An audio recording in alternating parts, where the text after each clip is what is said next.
প্রিয় দেশবাসী, আসসালামু আলাইকুম। আজ আমাদের পুরো জাতি গভীর শোক ও বেদনায় নিস্তব্ধ।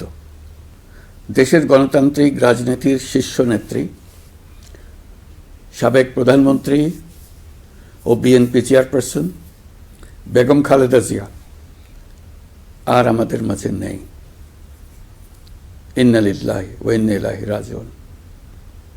বেগম খালেদা জিয়ার ইন্তেকালে আমরা গভীরভাবে শোকাহত ও মর্মাহত। তার মৃত্যুতে জাতি এক মহান অভিভাবককে হারিয়েছে। এই গভীর শোকের মুহূর্তে আমি তার পরিবারের সদস্যবৃন্দ, রাজনৈতিক সহকর্মী এবং অগণিত কর্মী সমর্থকদের প্রতি সমগ্র জাতির পক্ষ থেকে আন্তরিক সমবেদনা জানাচ্ছি। মহান আল্লাহর কাছে আমার প্রার্থনা, তিনি যেন আমাদের সবাইকে এই গভীর শোক কাটিয়ে ওঠার শক্তি দান করেন। বেগম খালেদা জিয়া ছিলেন বাংলাদেশের রাজনীতিতে এক পরম মহিমান্বিত ব্যক্তিত্ব।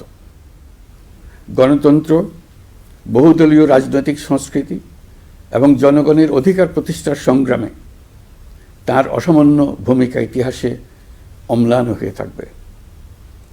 স্বৈরাচার ও ফেসিবাদের বিরুদ্ধে তাঁর আপোষহীন নেতৃত্ব বারবার জাতিকে গণতন্ত্রহীন পরিস্থিতি থেকে উত্তরণের পথ দেখিয়েছে এবং মুক্তির প্রেরণা জুগিয়েছে। দেশ ও জাতির প্রতি তাঁর সমুজ্জ্বল অবদান জাতি চিরকাল শ্রদ্ধার সাথে স্মরণ করবে।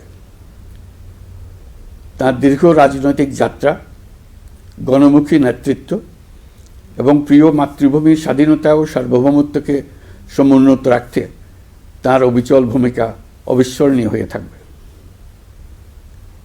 এমন একজন মহান দূরদর্শী ও নিখাদ দেশপ্রেমিক নেত্রীর শূন্যতা পূরণ হবার নয়। প্রিয় দেশবাসী, এই শোকাবহ মুহূর্তে আপনাদের প্রতি আমার উদাত্ত আহ্বান, আসুন আমরা সবাই যার যার অবস্থান থেকে মহান আল্লাহর দরবারে বেগম খালেদা জিয়ার বিদেহী আত্মার মাগফিরাত কামনা করি। একই সঙ্গে জাতির এই কঠিন সময়ে আমরা যেন ঐক্যবদ্ধ থাকি।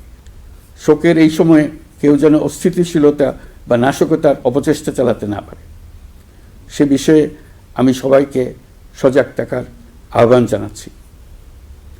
এই সময়ে আমাদের সবার দায়িত্বশীল ভূমিকা পালন করা অত্যন্ত জরুরি।